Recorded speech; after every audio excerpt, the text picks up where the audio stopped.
Well, welcome everybody. It's so good to see you all here from it's actually rainy Florida this morning.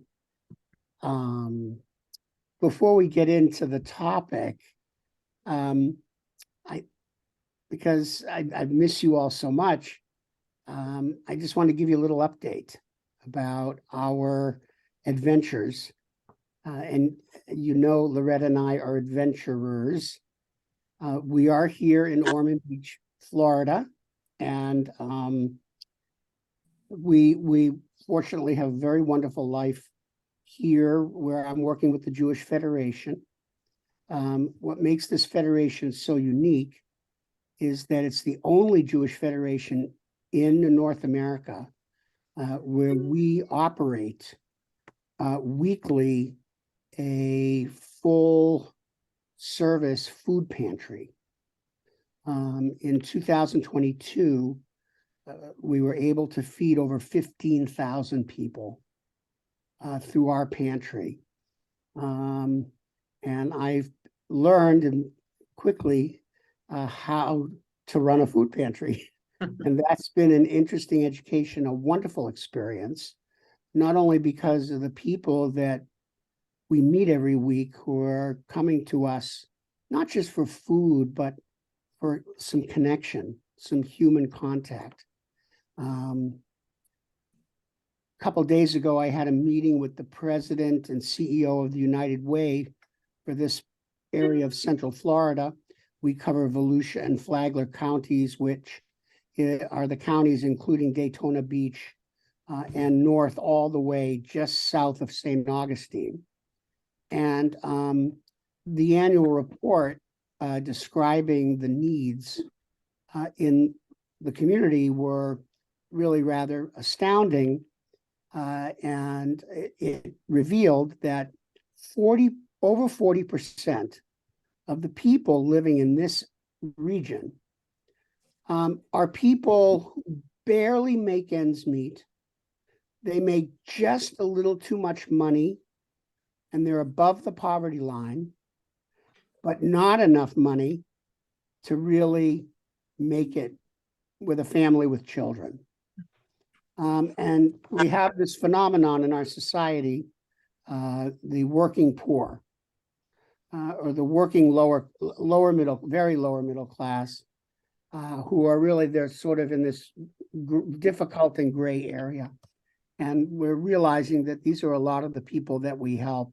It's not just people who find themselves destitute or in extremists, though we help people like that, of course, as well. It's a lot of people who are very hardworking people, even holding more than one job, who have kids at home, maybe only one parent in the household. And so the work, anyway, it's a different kind of federation Jewish experience that I've ever had in my life. It's so gratifying because we always talk about, we throw the term tikkun olam around all the time, and this is the real deal. And it's really feels like a privilege to be a part of it. The other thing, you may have seen this in the news, with the rise in anti-Semitism, there are a number of white supremacist groups all over the country, but in particular, there's a growing white supremacist anti-Semitic group called the Goyim Defense League. For reasons that are not clear, the Goyim Defense League has chosen Ormond Beach, Florida, as their focal area to bring continuing acts of anti-Semitism. And during the Daytona 500 weekend in February, they descended on our little community, and they projected, using laser beams, anti-Semitic messages on the walls of the International Speedway, and hung banners around town. And they also took plastic bags, filled them with what appears to be rat poison, and pieces of paper with anti-Semitic tropes and messages, and decided what they thought were Jewish neighborhoods, and went sending these plastic bags on driveways on private residences around the community. When that happened, of course, we had an emergency meeting of our leadership, and we were preparing to call together a coalition of interfaith leaders and elected officials and law enforcement to prepare a community response. And something really incredible took place. Here in Volusia County, we have a sheriff whose name is Michael Chitwood. He's very, very outspoken. And before we even had the opportunity to call together a coalition to stand against this anti-Semitism, Sheriff Chitwood called a news conference with all the religious leaders, with all the elected officials from this part of the state, with all the sheriffs, with all the chiefs of police, with all the leadership of the Jewish community. And he stood up. We were all together up in front of 30 cameras. And he very, very forcefully condemned the actions of these people. And make a long story short, Michael Chitwood and I are now best friends, really. We work very closely together because it's an ongoing issue. 3 of the perpetrators were making online murder threats against the sheriff and the sheriff's family. And that has led to the arrest and extradition of these 3 individuals to Florida to face charges of threatening murder on the internet.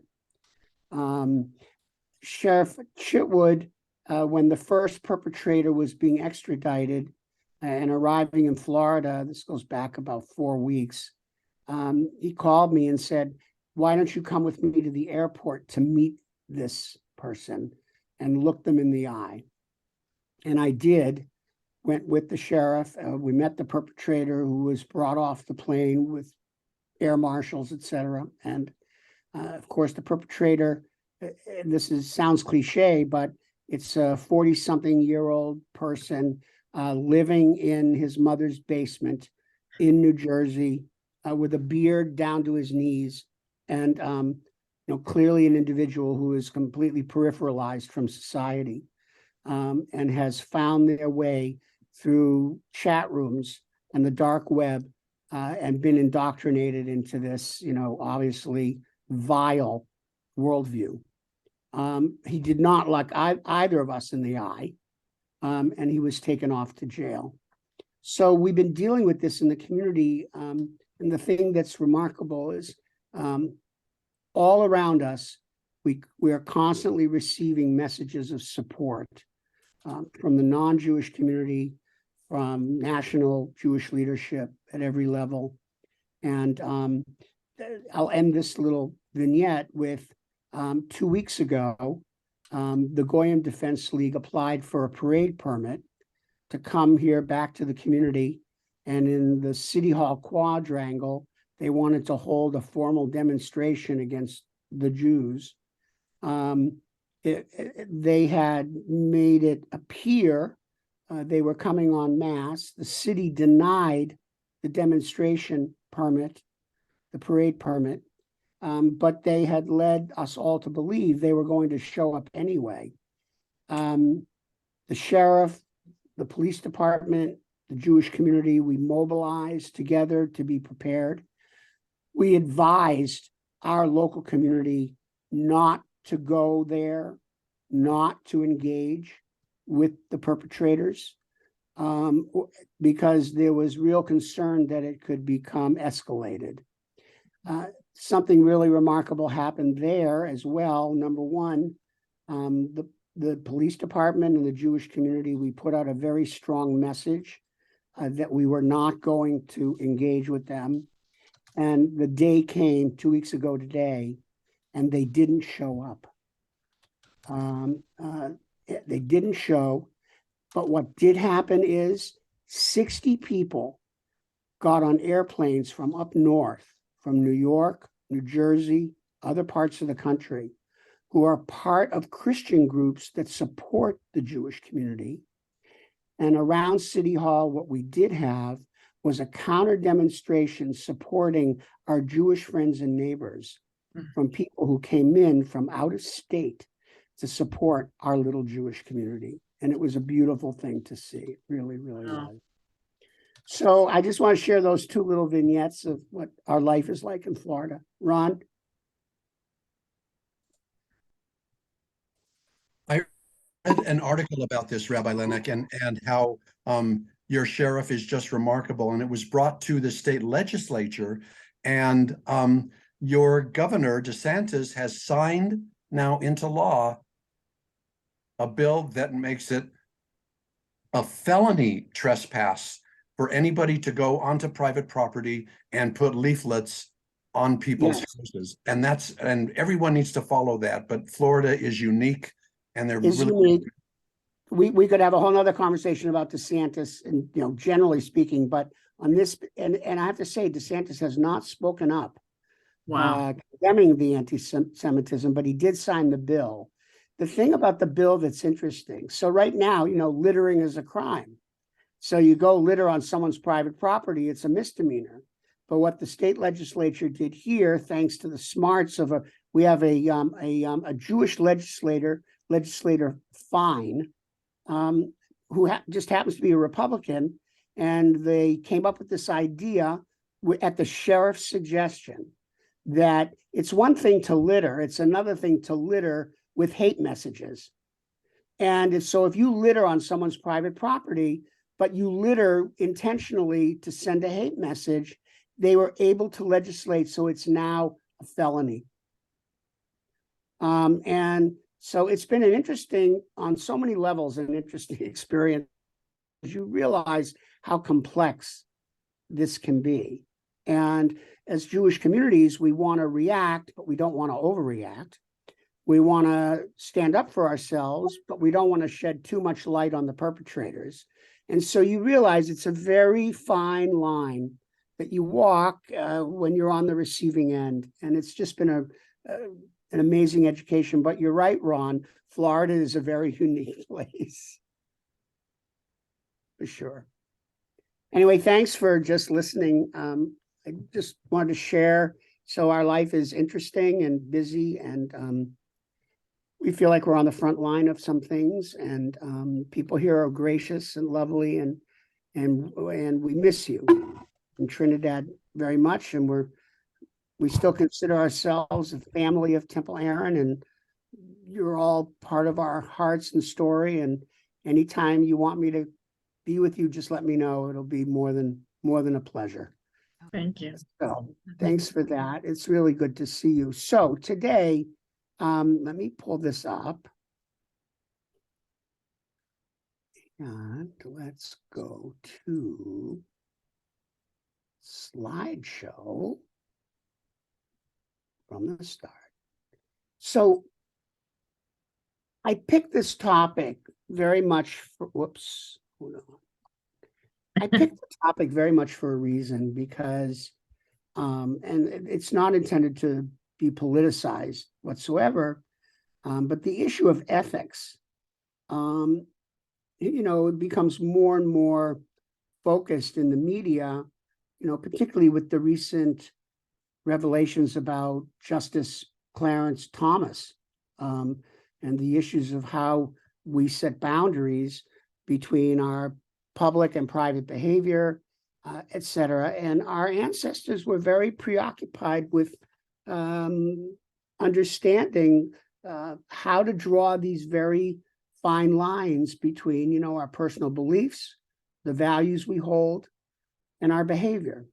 And it turns out that Pirke Avot, which we're going to look at a little bit this morning, is timely in the Jewish calendar, because it mentions down below, we're in this period between Passover and Shavuot. Pesach and Shavuot. Pesach, of course, celebrating the Exodus from Egypt.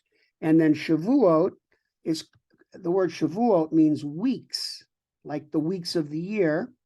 And it gets its name because it occurs exactly 7 weeks after Passover. Literally 49 days after the first day of Passover. that it's actually 50 days from Passover. That's why in the Christian calendar, they term this holiday Pentecost for the number 50.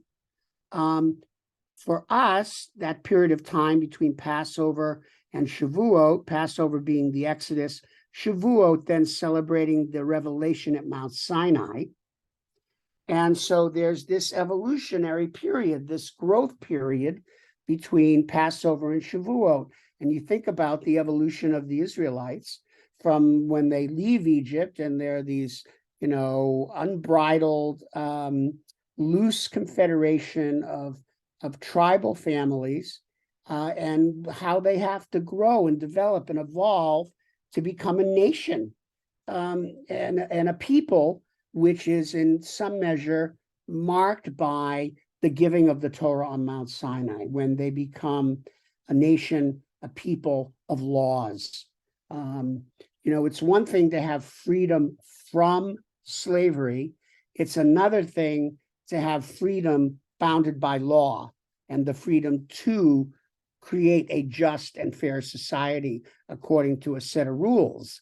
So this period of time in Jewish tradition also became associated in ancient times, these 49 days, with what's called the counting of the Omer. And the counting of the Omer is a measure of grain. And it says in ancient times that in the ancient temple, they would count this little measure of Omer every single day of the 49 days. And it was a lot of interpretations about what the Omer represents, but one of them is that it represents the gathering of wisdom over this time period symbolically, or the Israelites growing in wisdom on their way to Sinai, if you will. And a custom grew up probably around the 1st century that to symbolize this growing of wisdom, it would be customary to study Pirke Avot during this period of the year between Passover and Shavuot. And so that's why I wanted to bring Pirke Avot out for us, because we're in the middle of the counting of the Omer, and in that period of growth and transition, or the gathering of wisdom. And for those of you who may never have encountered it before, I thought I might put it out there and see what you think with some examples. So we're going to do a couple of things. First, we're going to talk about ethics in general, and what do we mean by it. I'm going to give you a little quick Philosophy 101 primer on ethics. And then we're going to talk about Pirke Avot and look at a few examples from Pirke Avot. And then we'll have time. We talk a little bit about, in general, how do we as people develop our own personal ethics? So that's the plan. Does that sound okay? Okay. So let's keep the custom in Jewish tradition to say a bracha, a prayer, before Torah study. And you have it right here. Baruch atah Adonai Eloheinu melech haolam asher kitshanu b'mitzvotav v'tzivanu la'asok b'divrei Torah. Blessed are you, Adonai, our God, sovereign of all, who hallows us with mitzvot, commanding us to engage with the words of Torah. So what do we mean by ethics? And so some years ago, sociologist Raymond Baumhart asked business people, what does ethics mean to you? And here are their various replies. And you can decide if any of these if any of these resonate with you. Ethics has to do with what my feelings tell me is right or wrong. Does that resonate with anybody? I can't see everybody.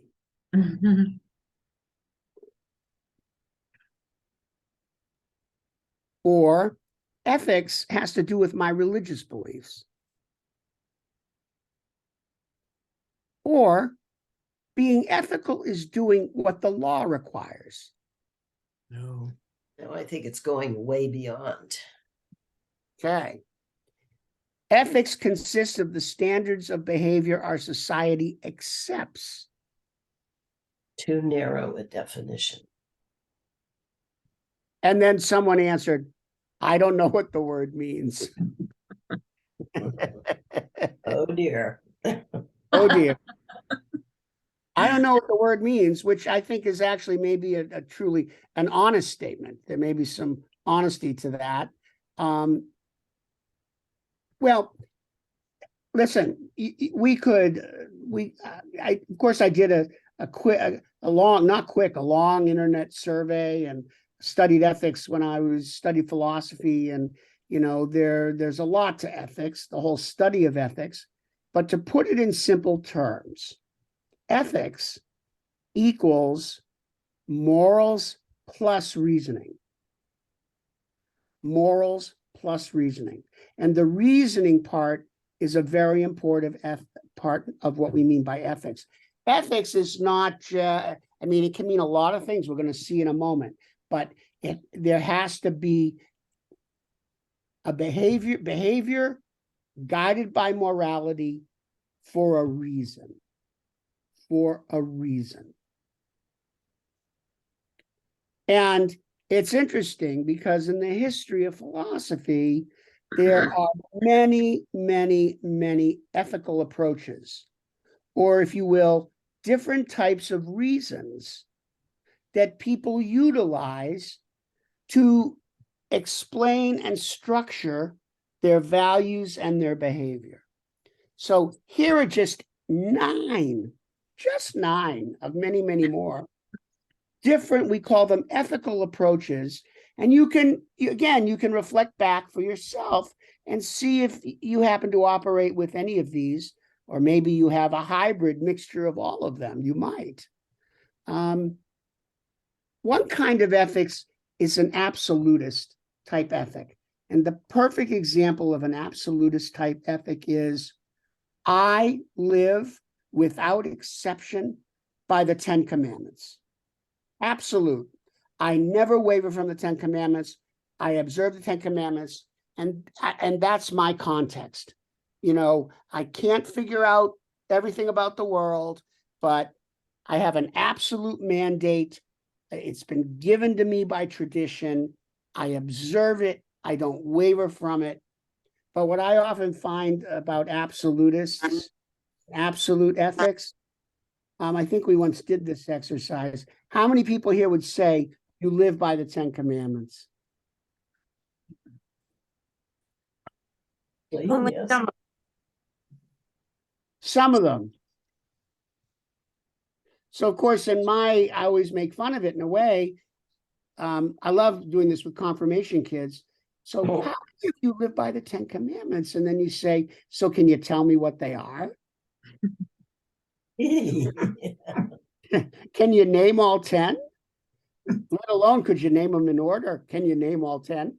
And most people don't. Not a criticism. So what we have is we have an absolutist approach that's really built on a very fuzzy thing. So the 10 Commandments represent, as opposed to being the letter of the 10 Commandments, which is what a real absolutist would do, it's quasi-absolutist.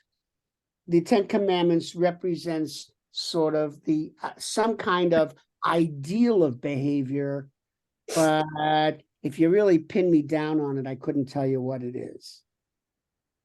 So one kind is this kind of absolutist. Ask yourself this question: is there one absolute principle of your values and behavior that is absolutely not negotiable? Just one. I try to have compassion for people. Okay, try to have compassion for people. So that's not absolutist. Yeah. I'll have compassion for people, but if somebody were like coming at me with a weapon, I would do what I needed to do. So Right, right. So that leads to number two. And actually, most people, their ethical context is actually situational, which you just described. I will determine the right action given the situation, where the ends will justify the means, as I see it, as I see it. I wonder how many of us actually operate that way. We take one situation at a time, and we try to evaluate it, and we will then decide what's in our Preserving either. a lot of latitude. Mhm. What's that? I said that's preserving a lot of latitude. It does preserve a lot of latitude. A It third also kind means of it. Go ahead. it also means in the same situation, 1,000 people, 500 might go one way and 500 might go the other, which means it's irrelevant. It doesn't mean anything. It's just situational, but it's amazing how many people do operate that way. And it actually is, it seems incoherent as an ethical approach, but it actually is coherent because there are people, that's how they judge everything. That's how they encounter every situation purely in situational terms. And so it's not about consistent. The only thing that's consistent is that it's situational. The third kind of, another kind of ethical approach, which was articulated by Immanuel Kant in the 18th century, is called the categorical imperative. And the categorical imperative is that which is ethical is that which is universally applicable. And the simple test of that is to ask yourself the question, for example, it is, if you made the following statement, it's good for all people to lie. Now, that could be a categorical imperative. In theory, that was the problem with Kant's opinion, is you could actually use the categorical imperative to justify bad things.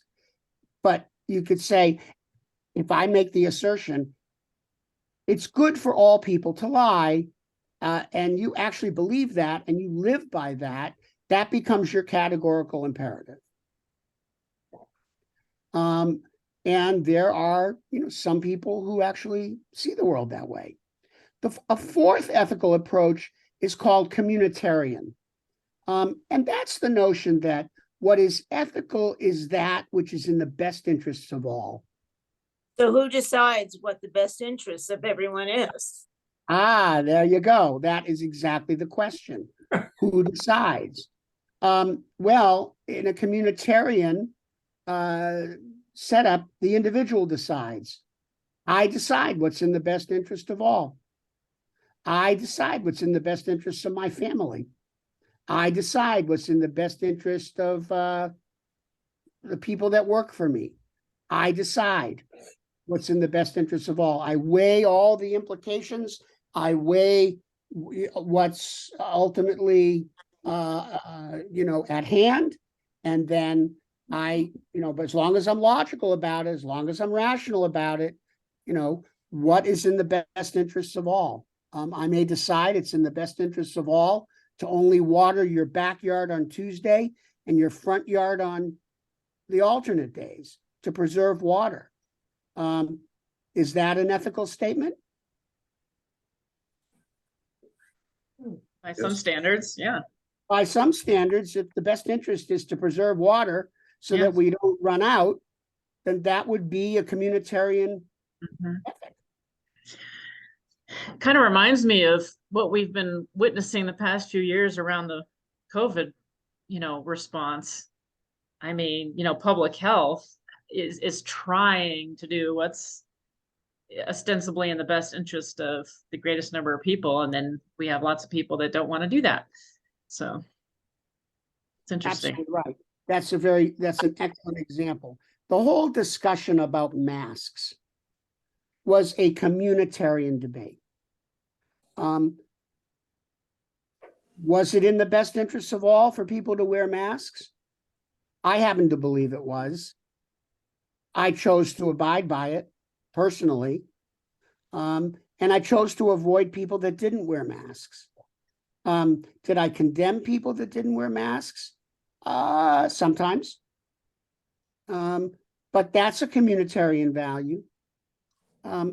Another ethical approach is called, they call it deontological. It means having nothing really to do with reality. It's when a person feels a duty to something that is completely non-negotiable. It's a little kind of like absolutist, but like the white supremacist anti-Semite who feels a duty to rid the world of Jews, and it's not negotiable. It's a true believer who thinks Jews are the worst scourge of the world. They're actually operating with what's called a duty-based or a deontological ethic, right? It's completely subjective. It's not based on anybody else's clear mandate or the Ten Commandments. There's no external justification.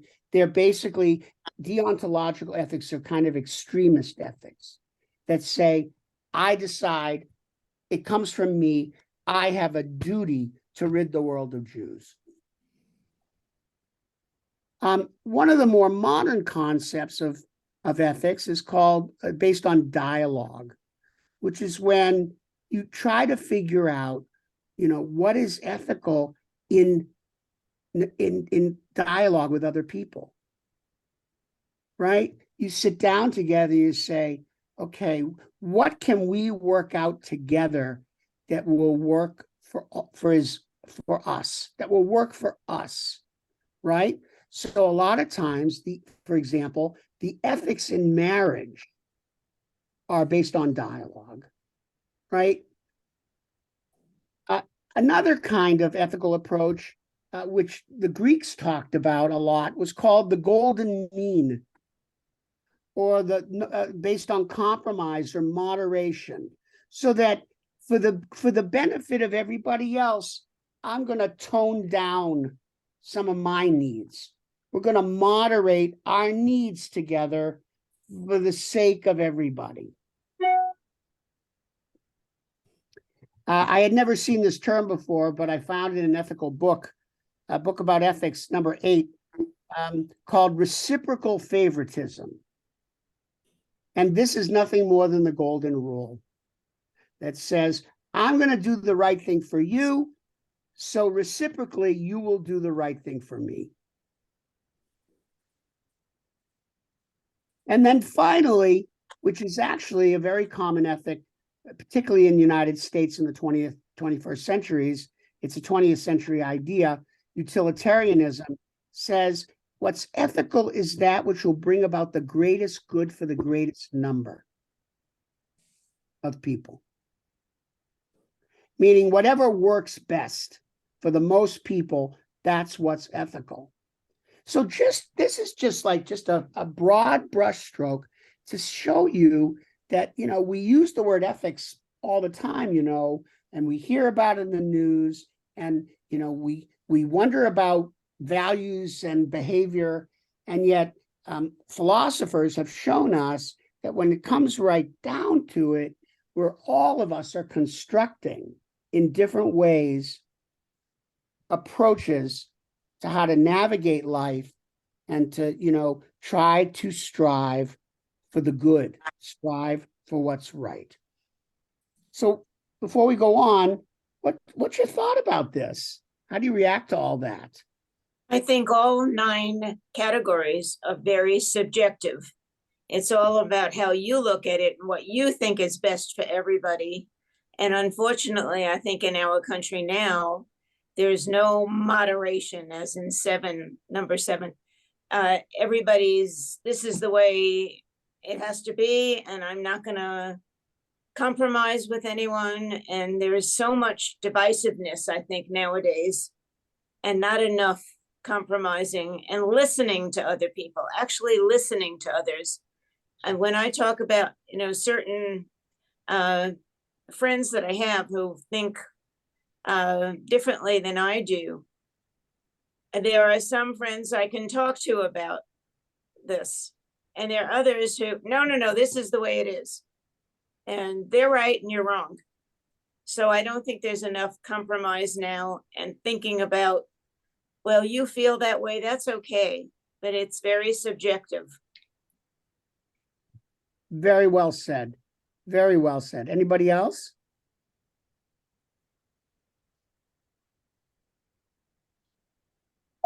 Whoops. Okay. Next. So then let me ask you this question. What we just looked at, we would call rational ethics. Ethics based on some kind of reasoning, some kind of logical context. My question is, what makes religious ethics different from rational ethics? What do you think? They come from an external source as opposed to the individual. Absolutely right. You got it. Perfect answer. They come from an external source, but not just any external source. It's like a framework that has developed in the past that you're asked to at least use as a basis for your conduct today. Yes.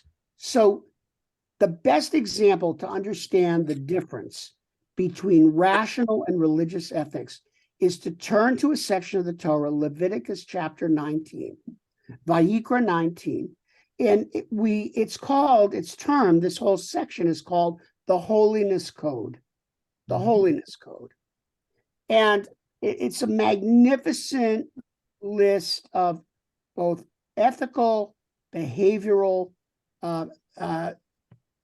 traditions and laws that at the end ends with this famous statement, love your neighbor as yourself, I am the Lord.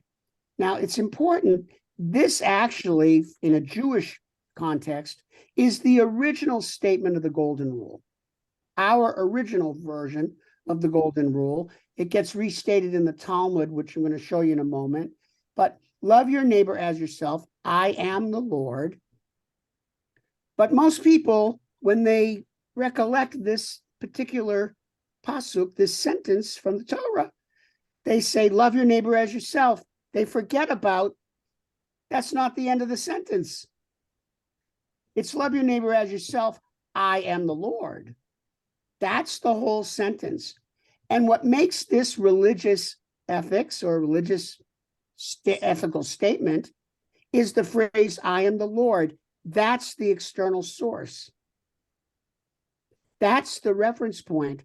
You love your neighbor as yourself, not because it makes sense, because you could say, remember we were saying that you have this, the Golden Rule creates this mutuality, I'll take care of you, you take care of me, and that makes good rational sense.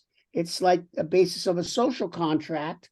I'll respect your property, you respect my property, then both of our properties are respected. That's rational reason to love your neighbor as yourself. This is not that. This is saying, love your neighbor as yourself because I, the Lord your God, am telling you to. I, the Lord your God, am making a moral claim on you. I, as your creator, I who created a physical universe filled with order, am making a claim upon you as sentient creatures, and you have a moral order inherent in you as the universe has a physical order inherent in it. And both the moral order and the physical order derive from the same source, namely, I am the Lord. Now, that's a very different approach than the philosophers. And in some ways, this goes back to the number one on the list, the notion that ethics being built on a mandate. And I wonder nowadays, and it does become tricky, because how many people actually feel spoken to by God in this way. I am going to observe this principle because I believe deep in my heart, God tells me this is what God expects from me. And that's good enough. That's a good enough reason. And the reason it's become, you would think it shouldn't be so complicated, but the reason it's become complicated is because there are other people in this world who will take a line from their scripture that will say, and that scripture will say something like, God says, if you love me, kill my enemies, says the Lord. In other words, there are scriptural messages, all kinds of scriptures across the planet that are not saying, love your neighbor as yourself, I am the Lord. They're saying, kill my enemies, I am the Lord. And so that slippery slope where scripture, where people feel God is speaking to them, but not words of peace and love, God is speaking words of triumphalism. And then they proceed to go out and to force conversions, et cetera, et cetera, et cetera. You know, more people have died in the name of Christ, so to speak. This ideal of a religious ethic has been bastardized again and again and again in human history.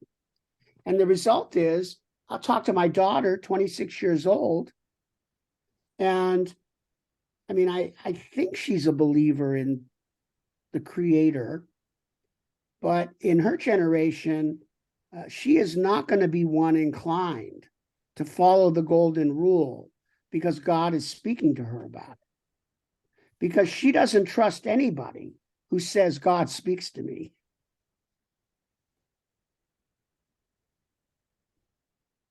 She will believe in this because intuitively she knows it's right.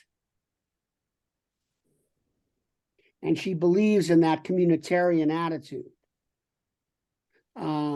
But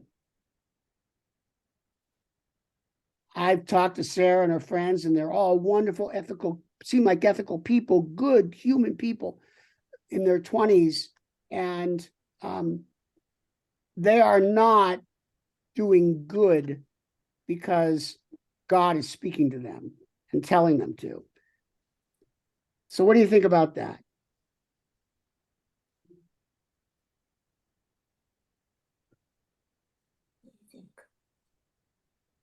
That's a huge question. It is a huge question. It's such an important one.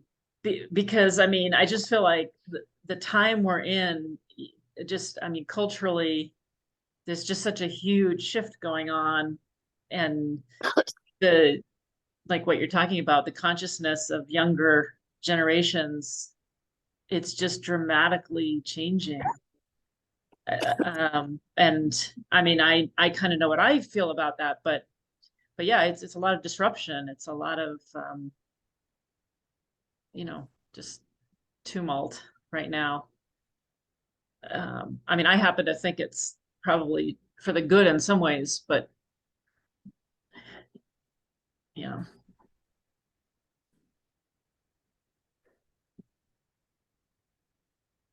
Anyone else? Okay. And then it occurred to me, I was wondering how many versions of the golden rule are there? Oh yeah, I love those. So I thought we would do just a quick survey of the golden rule across the planet, which was astounding to me. I had actually never done this little piece of research before.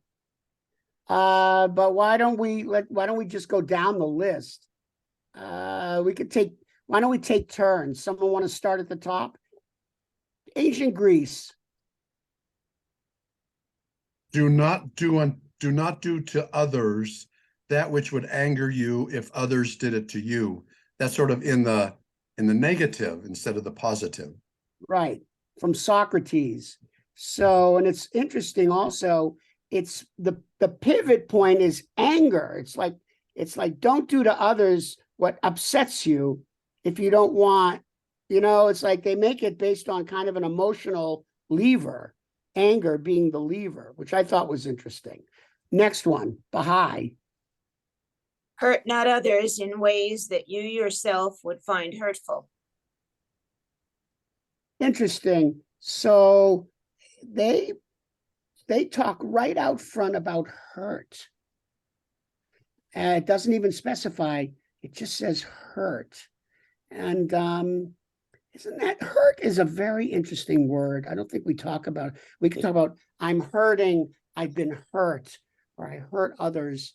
It's like that's a really interesting word worth a lot more reflection. Okay, Buddhism.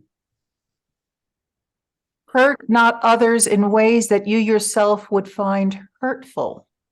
Common theme. Christianity.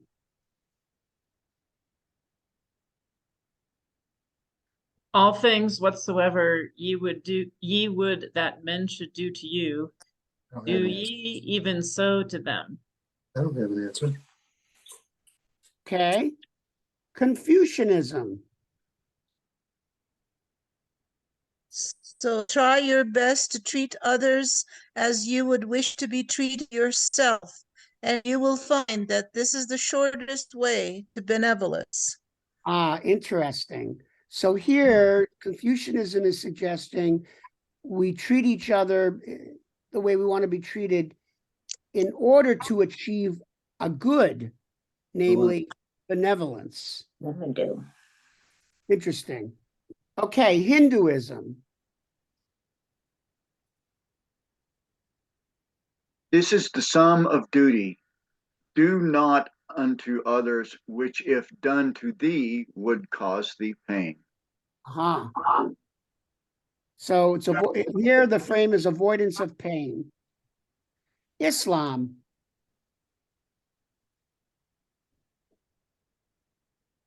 Do unto all men as you would wish to have done unto you, and reject for others what you would reject for yourself.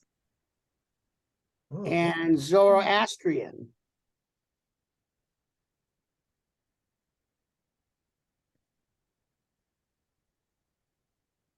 That nature alone is good, which refrains from doing unto others whatsoever is not good for itself. So it's interesting. Zoroastrian is suggesting that this, which it seems counterintuitive actually, that refraining from doing to others what is not good for yourself is the state of nature. Natural law, as opposed to Which seems interesting because that would seem a kind of in contradiction to Darwinian type thinking. Rabbi, could nature mean here, like instead of nature, natural world, in British English, sometimes nature is like personality or the way of being. Could that be that? Maybe it's talking about human nature. It is essentially good, which refrains. Good. Rabbi, Yeah. didn't Hillel stated in the negative, on one foot, do not do to others what is harmful to you, what is hateful. We're getting to it. We're getting to it, Lynn. Okay. We're almost there. So here, there's look at there's more. Jainism. In happiness and suffering, in joy and grief, we should regard all creatures as we regard our own self. I happen to love this one a little even more than some of the others. I love that it refers to happiness and suffering, in joy and in grief, in the continuum of life's experience. And it says all creatures, and I love that part too. So here's Judaism, Lynn. And it was Hillel said, what is hateful to you, do not do to your fellow, from the Babylonian Talmud. Latter-day Saints.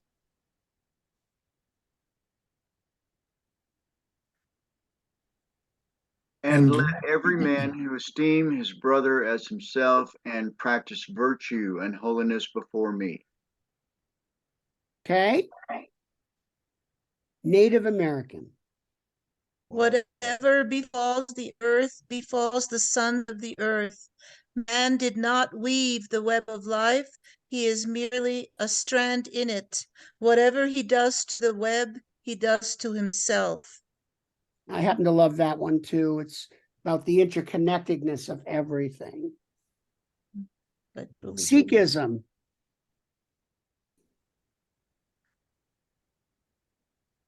As thou deemest thyself, so deem others. Mhm. And Taoism. Regard your neighbor's gain as your own gain and your neighbor's loss as your own loss. And I think that's also very, very interesting.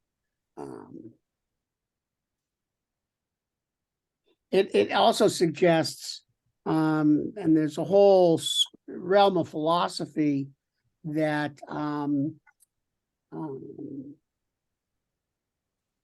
lot of the difficulties in the world come back to jealousy and to the notion of coveting others, and so that people's gains and losses can be seen in mutual terms. And then finally, I should cover as much ground as I can, the Wicca. Oh my goodness. Hey, why not?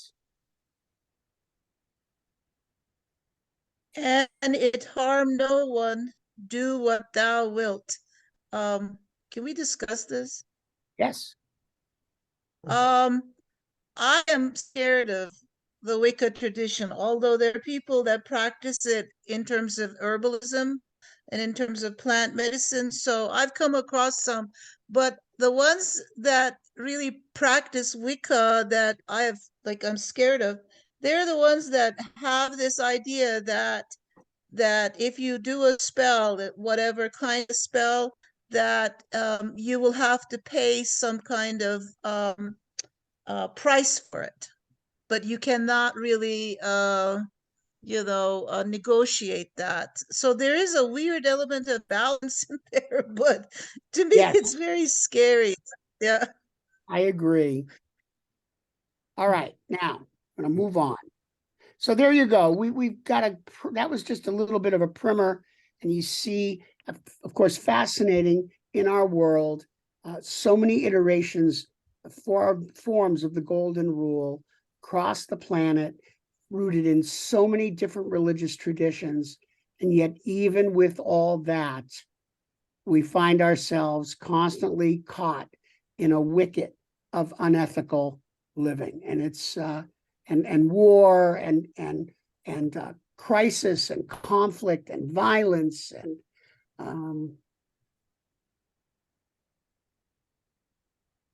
yeah. So part two, what is Pirke Avot? So Pirke Avot, it is part of the Mishnah. The Mishnah, we're going to look at this in a second, is the first collection of Jewish law based on the Torah, where the laws, the 613 mitzvot that are all through the 5 books of Moses, were actually collected into another book, a group of books called the Mishnah. And Pirke Avot appears in a section of the Mishnah called Nezikin, and that is a section of the Mishnah where Jewish law talks about torts, injuries. Some believe that Pirke Avot first appeared at the very end of the Mishnah as a sort of reiteration of the essential values of the entire Mishnah. And as I mentioned at the beginning, it's a custom to study Pirke Avot during the counting of the Omer. So Pirke Avot begins with a genealogy or pedigree to articulate the chain of authority in Jewish tradition. And again, this notion of, as we saw, I am the Lord, being the key phrase that makes this religious ethics. When we say I am the Lord, Pirke Avot begins with a chain of transmission. Would someone like to read this down below? Moses received the Torah at Sinai and transmitted it to Joshua, Joshua to the elders, and the elders to the prophets, and the prophets to the men of the great assembly. They said three things: be patient in the administration of justice, raise many disciples, and make a fence around the Torah. Really a beautiful little statement here. So it's telling us, I am the Lord, begins with God giving the Torah to Moses on Sinai, directly transmitted to Joshua, directly transmitted to the elders, directly transmitted to the prophets, directly transmitted to the great assembly. And they had three big principles: be patient in justice, raise many disciples or students. And the phrase we often hear, make a fence around the Torah. What do we mean by a fence around the Torah? I No love that. changes. No changes, but not even that. If the Torah says you can walk 3 feet, only walk 2.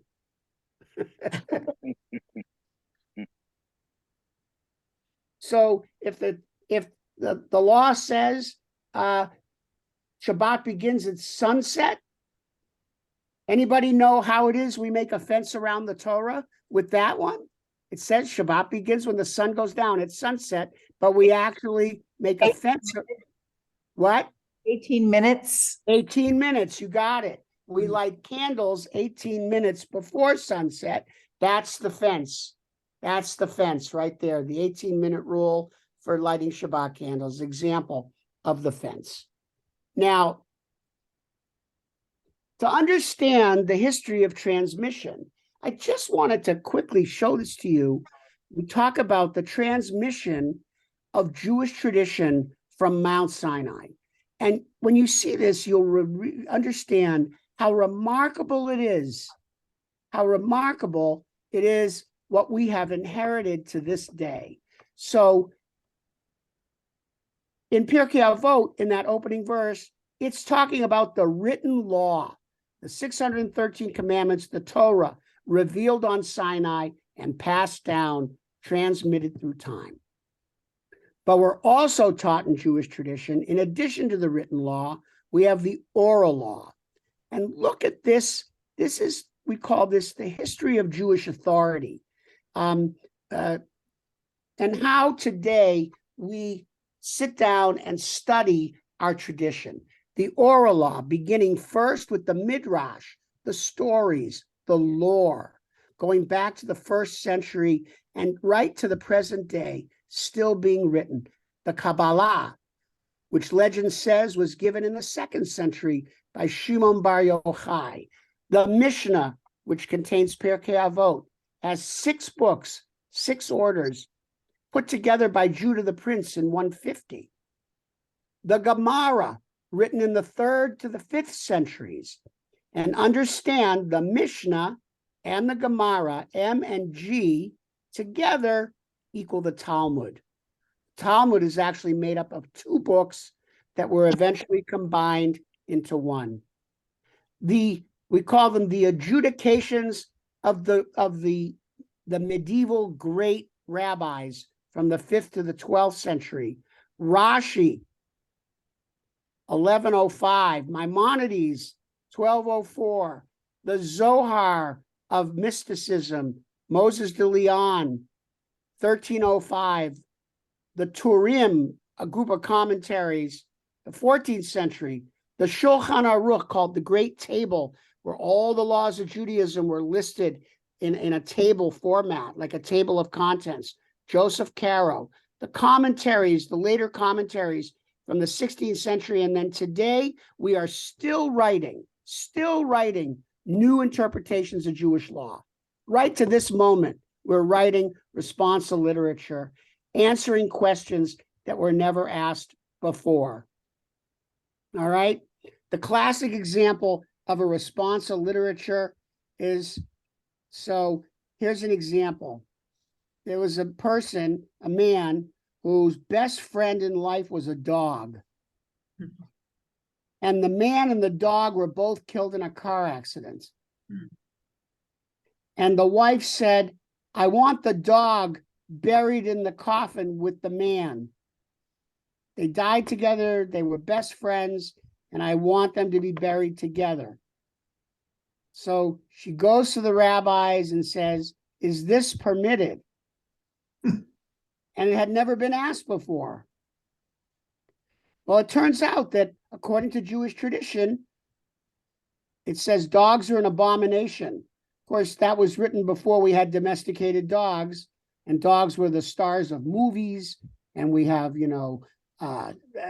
we have dogs that help people, that aid people, support dogs, seeing eye dogs, and the like. And before the age of Lassie, et cetera, et cetera, et cetera. So the group of rabbis sit down together, they study all this literature, the whole long list. They'll study the history of dogs through this whole long list before they come up with an answer. Then they'll take contemporary information, they'll add it to everything they find in the long list, and they will write what's called a responsum. And they wrote a responsum. The Reform responsum said, yes, you can bury the dog with the man because times have changed. Dogs are now the good guys. But the Orthodox rabbis wouldn't agree. They'd say, no, dogs are still an abomination. You can't do it. So there's a little sidetrack on the history of Jewish authority, but that's what the rabbis were talking about at the beginning of Pirke Avot. So the content of Pirke Avot, chapters 1 to 4, contain a series of statements by various rabbis with specific reference to their forebears and teachers, showing the respect expressed in proper attribution. Pirke Avot, they always attribute. And then chapters 5 and 6 contain lists that illustrate hierarchies of values, probably added much later. So here are some of my favorite sections of Pirke Avot for you. Here's the section of Pirke Avot that is most quoted, more than just about any other. And it's been put to music in probably 100 different forms. And who would like to read it? You've all heard it before. Okay. Rabbi Hillel used to say, if I am not for me, who will be for me? And when I am for myself alone, what am I? And if not now, then when? So has everybody heard this before? I would assume. So what is so special about this statement?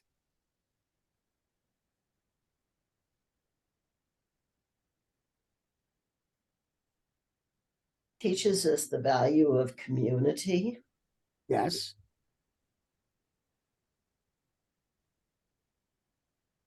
But also standing up for oneself and speaking out for oneself. Yes. And also tikkun olam. And if I am for myself alone, what am I? Yes. And the focus is towards practical ethics Yes. rather than an absolute idealism. Yes, absolutely right. Good. And the importance of doing it now, not waiting, acting now. yes. Anyone else? And unselfishness. You can't be for yourself alone. Yes, absolutely. one of the things I love about this the most is it talks about self-respect on the one hand, but it says, but self-respect should never become narcissism. And I feel like this is such a contemporary statement. It's so relevant for the world we live in now. It's saying, yes, we have to have self-respect. Victims need to speak up. People need to protect and honor themselves. They need to do self-care. They need to do the things that will help them be healthy people. But they can't become so involved in themselves that they slip into narcissism. And of course, narcissism really is in some ways the great psychological malaise of our age.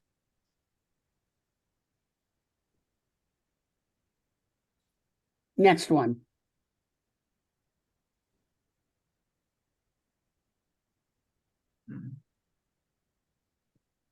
Rabbi Tarfon, used to say, "It is not your responsibility to finish the work, but neither are you free to desist from it."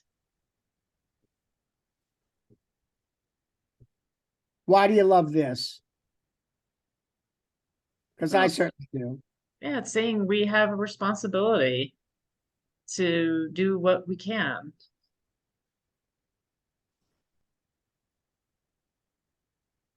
And to contribute to an ongoing process. That's right. Yeah. Well, I think also there's a lot of folks in the world right now. This is also speaking about narcissism. We have so many people in the world right now saying, this isn't my problem. This isn't my problem. Mhm. This is someone else's problem.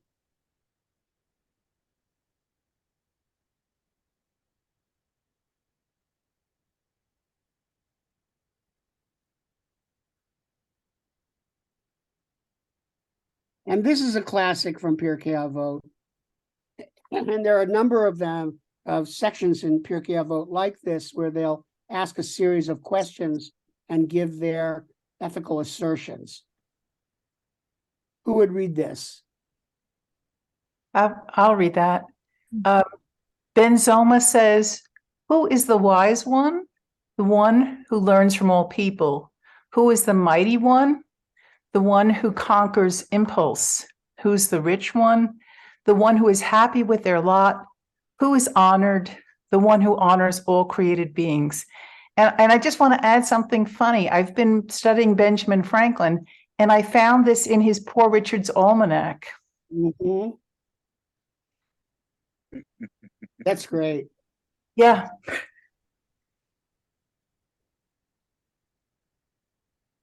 But he changes, oh, can I say he just changes it a little? He says, "Who is wise? He that learns from everyone.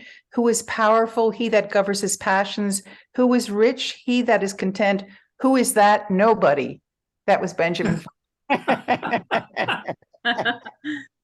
That's great.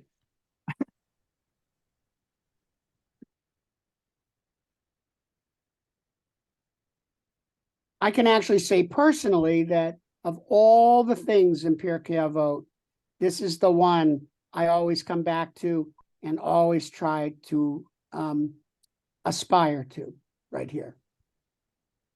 Right here.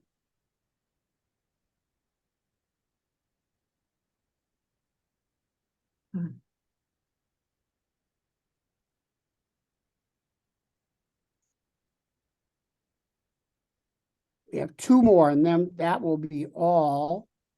Shammai used to say, make your study of the Torah a fixed practice, which is wonderful because we do that at Temple Aaron. That is wonderful. Speak little, but do much, and receive all persons with a pleasant countenance.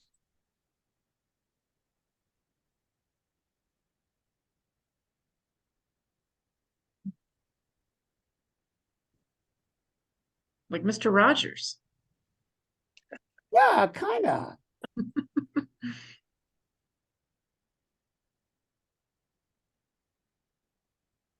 Shimon, his son, used to say, all my days I grew up among the sages, and I have found nothing better for a person than silence. Study is not the most important thing, but actions. Whoever indulges in too many words brings about sin.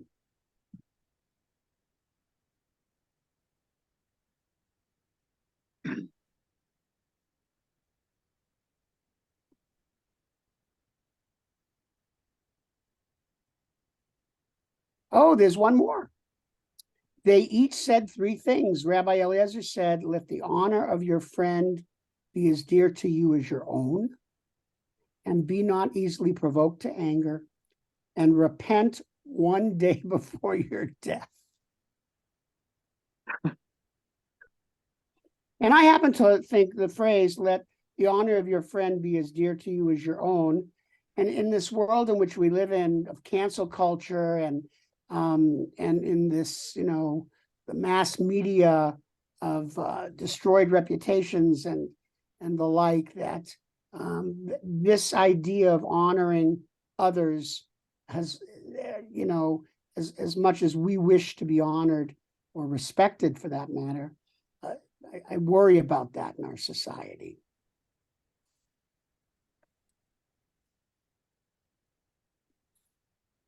And there you have it. So any final comments? I hope you enjoyed this morning. You were so attentive, and I appreciate it so much for your listening and participating. It was wonderful. And I think it just appreciate all of it. We value the research that you did to put this together. That's half the fun. It's good to have you back with us. Always good to be with you. Thank you, Rabbi. Thank you. Thank you. Pleasure, really. Yes. Always. Thank you very much, Rabbi. I just pulled out in front of the temple. So Nice. I'm Wonderful. over here taking care of it. So thank you, Rabbi. I appreciate it. Enjoy your time in Florida. Thank you. And everybody stay well, and look forward to being with you again. Thank you so much. Thank you. We miss you. You're wonderful. Shalom. Shabbat shalom. Shabbat shalom. Shabbat shalom. Shabbat shalom.